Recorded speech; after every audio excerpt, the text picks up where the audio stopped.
মই আজি বনাবলৈ ওলাইছোঁ বিস্কুট। ময়দা 1 কাপ, সেইটো কাপেৰে মই আৰু আধা কাপ দিলোঁ, 1.5 কাপ ময়দা দিলোঁ। আৰু মই কি দিওঁ ভালকৈ আপোনালোকে চাই যাব, শেষলৈকে চাব ভিডিঅ'টো।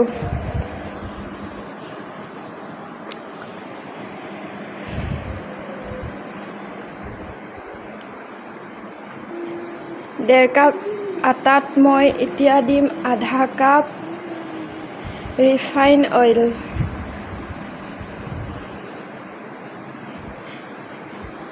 মই ময়দাখিনি ৰিফাইন অইলখিনি বাকি দিলোঁ।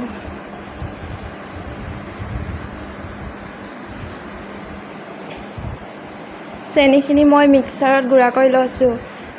চেনি ৰিফাইনতকৈ কমাই দিছোঁ, অলপ দিছোঁ। মিঠা যিহেতু আমি কমকৈ খাওঁ, সেই গতিকে আপোনালোকে বেছি খায় যদি বেছিকৈ দিব পাৰিব। 1 চিকুট নিমখ দিছোঁ আৰু লগতে বেকিং অলপ দিলোঁ অকণমান। তাৰপিছত গোটেইখিনি হাতেৰে ভালদৰে লৰাই ল'লোঁ। লৰাই লৈ এটা ডো বনাই ল'লোঁ।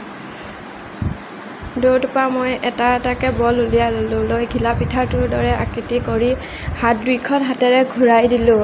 দি মাজতে এটা আঙুলিৰে দি হেঁচি দিলোঁ। তাত মই কালাৰ দিম।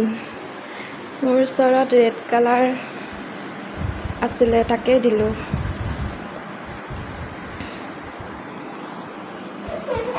সেনেকৈ মই গোটেইখিনি বিস্কুট বনাই ল'লোঁ।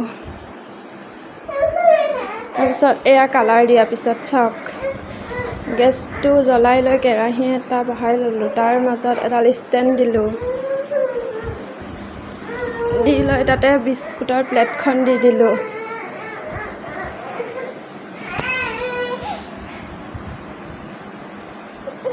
তাৰপিছত মই বিস্কুটকেইটা ঢাকি দিলোঁ। প্ৰায় 20-30 মিনিটমান সময় এনেকৈ ঢাকি থলোঁ। এয়া চাওক, আমাৰ বিস্কুট ৰেডি হৈ গ'ল 30 মিনিটৰ পিছত। খাবলৈ বহুত টেষ্টি হয়। ইমান টানো নহয়, ইমান ঢিলাও নহয়, বেকাৰী বিস্কুটৰ দৰেই হয়। এনেকৈ আপুনি টেমাত ভৰাই থৈ দিব পাৰে, আলহী আহিলে দিব পাৰে, ঘৰতো নিজে খাব পাৰে। বহুত ভাল লাগে খাই, বহুত দিনলৈ থ'ব পাৰি। ভাল লাগিলে বনাই চাব।